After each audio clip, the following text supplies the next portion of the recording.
The question is, if equivalent resistance across AB is NR by 2, then find N.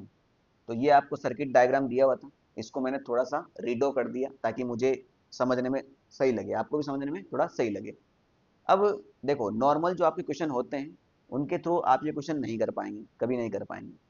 क्यों? क्योंकि इसके अंदर आपको थोड़ा दो टॉपिक एक्स्ट्रा पढ़ने पड़ेंगे, एक तो मिरर सिमेट्री, एक फोल्डिंग सिमेट्री।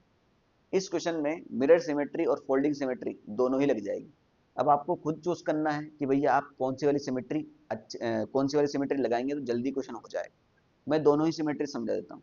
भाई मिरर सिमेट्री क्या होती कि अगर भाई इसके बीच में अगर आप एक से कोई मिरर लगा दें तो इधर का पोजीशन, इधर का पार्ट और उधर का पार्ट बिल्कुल सेम दिखना चाहिए, तभी आपकी मिरर सिमेट्री लगेगी। ठीक है। और मिरर सिमेट्री 90% किन केस में लगाई जाती है बेटा? जहां से आप मिरर लगा रहे हो वहां पर अगर कोई रेजिस्टेंस आता है, ठीक है, तो उस रेजिस्टेंस को हम उड़ा देते हैं, हटा ही देते हैं वहां से। तो ऐसे केसेस में मिरर सिमेट्री लगाना ज्यादा आसान हो जाता है। इस केस में तो आपको कोई रेजिस्टेंस मिला नहीं, तो अब क्या करेंगे भाई? तो अब निकालो भाई करंट। इसका मतलब क्या हुआ? अगर मैं यहाँ से कोई करंट आई डालता हूँ, सारे रेजिस्टेंस आ रही है, तो यहाँ पर ये करंट I1 होगा और यहाँ पर ये करंट I2 होगा। यानी अगर मैं मिरर के इस साइड आता हूँ, यहाँ से मिरर के मैं इस साइड आता हूँ, तो यही I1 करंट आपका यहाँ आएगा और यही करंट आपका I2 करंट यहाँ आ जाएगा, तभी तो ये करंट I यहाँ जाएगा ना। सिंपल सी बात है।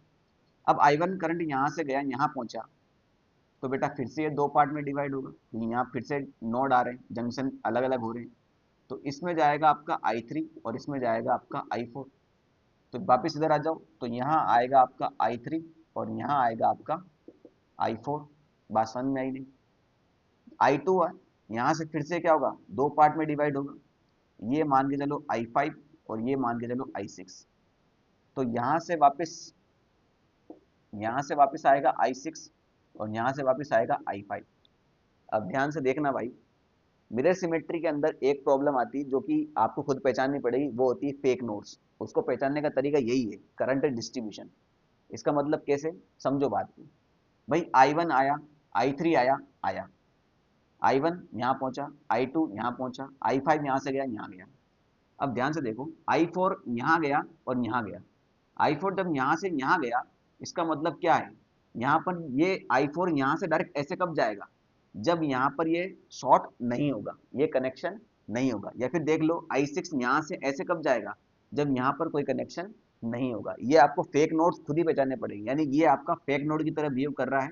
तो अगर मैं इसको ऐसे बना दूं और इसको ऐसे बना दूं, तो अब आपका डायग्राम बिल्कुल क्लियर है, क्रिस्टल क्लियर है कि भैया करंट इस प्रकार से जा रहा है, बस बात खत्म। तो अब इसको सॉल्व कर दो आप, है ना।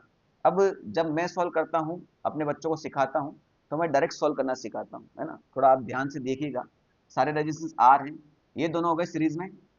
सीरीज में कितने हो गए, आर और आर, 2R। ये दोनों हो गए 2R और ये दोनों भी हो गए आपके 2R।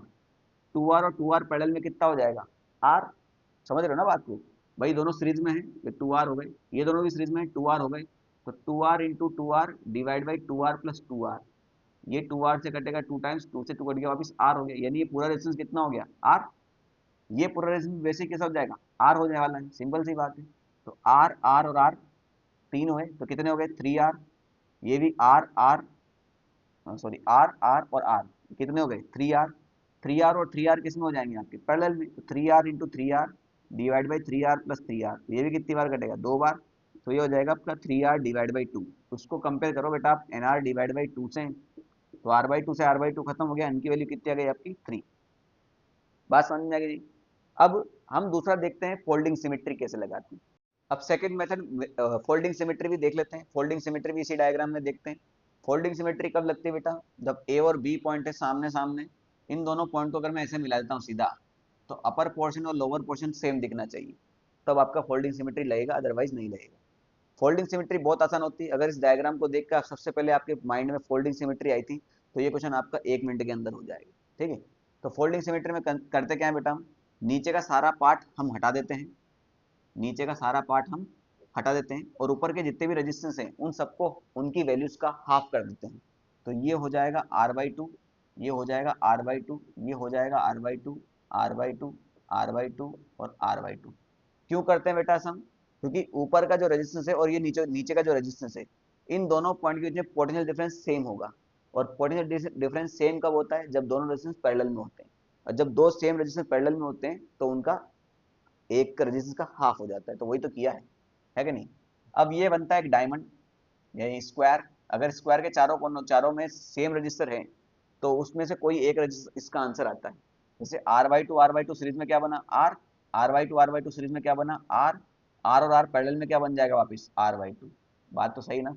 तो चार रजिस्टेंस अगर ऐसे हैं और चारों रजिस्टेंस सेम है तो कोई एक रजिस्टर उसका आंसर हो जाएगा।